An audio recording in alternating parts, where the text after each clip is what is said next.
is, from your perspective as an MS, how would you say the political landscape of Wales has changed since the last election in 2021? It feels very different. I think politics generally has become more polarised. I think there are new forces at play that maybe weren't as prominent as they were last time around. I think what we're seeing really is a reaction to the cost of living crisis, austerity. You know, people are feeling genuinely left behind. There's more grievance politics around where people are looking for scapegoats and people to blame maybe for the state of the country. So that certainly changes the dynamic. You know, if you stand an election in a period where there is growth and where there is prosperity, I think the whole ethos, the whole nature is very different. But this time, I think there's a lot of bitterness in politics at the minute. You mentioned the growth of polarisation across Welsh politics. Given the narrow poll margins between Plaid Cymru and Reform UK, who are currently leading in the polls, are you concerned that this polarisation could get worse in the future? Well, the polls are telling a clear story. You know, it's Plaid Cymru and Reform way ahead of the other parties, and in fact, you know, Plaid are ahead in some polls, Reform are ahead in the others. There's a margin of error. Wales will either be led by Reform or Plaid Cymru after the election in May if what the polls are saying now plays out. So people really need to consider really what direction they want Wales to go in. You know, we're effectively at a fork in the road. You know, do people go with the party that espouses this grievance politics, you know, that points the finger of blame, that looks for scapegoats for the ills of this country? Or do you look to support a party that maybe is more positive, is more constructive in our outlook, which offers actually a costed programme for government to deliver improved public services and a better standard of living for everyone? So that polarisation has happened. But at the same time, of course, what that does is it brings other parties closer together, potentially. Because of the new electoral system in Wales now, it's unlikely that any party will have an overall majority. So the question is which party can actually command a majority through support from other parties as well. So that changes the dynamic as well. So it's going to be a really, really interesting period before the election, but potentially particularly interesting after the election when obviously different parties are trying to work out who's in a position to lead. So perhaps you're suggesting politically after the election, depending on which parties prevail the most in the election, it could promote a sense of unity if parties realise they have to come together if they want to see that change through in Wales? Yes, if you have a split in support that doesn't give one party enough, you know, seats to govern alone, then clearly you will have to look to work with others, you know, in a constructive way. It's the norm in a number of European, well, most European democracies actually, and a number of democracies across the world, you know. So that's a likelihood, I think. Plaid Cymru has said we will try and govern preferably as a minority government. But when you try to get things through, obviously you need a majority of votes in the Senedd. So we would have to work with other parties. But that would probably be true of Reform as well. And the question is, who is going to be First Minister of Wales? You know, that's the first key question that the people of Wales need to answer.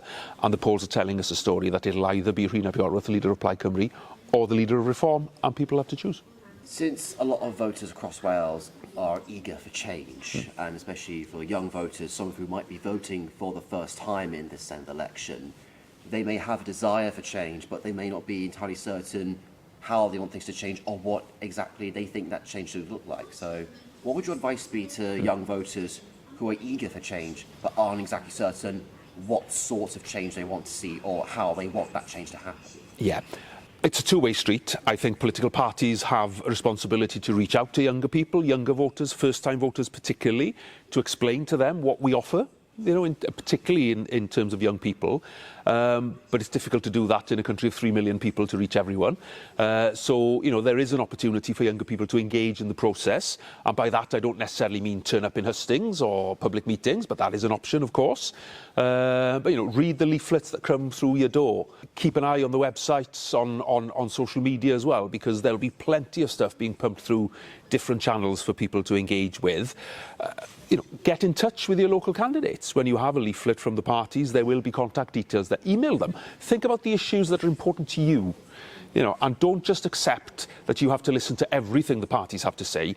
Ask specifically about the things that you're particularly interested in. All the parties will discuss and put forward proposals in those spaces.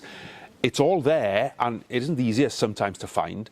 But as a candidate myself, you know, if anybody gets in touch with me, I would absolutely get back to them and explain and let them know what they're asking, because obviously it's in our interest for people to be informed and hopefully be inspired by what we're offering.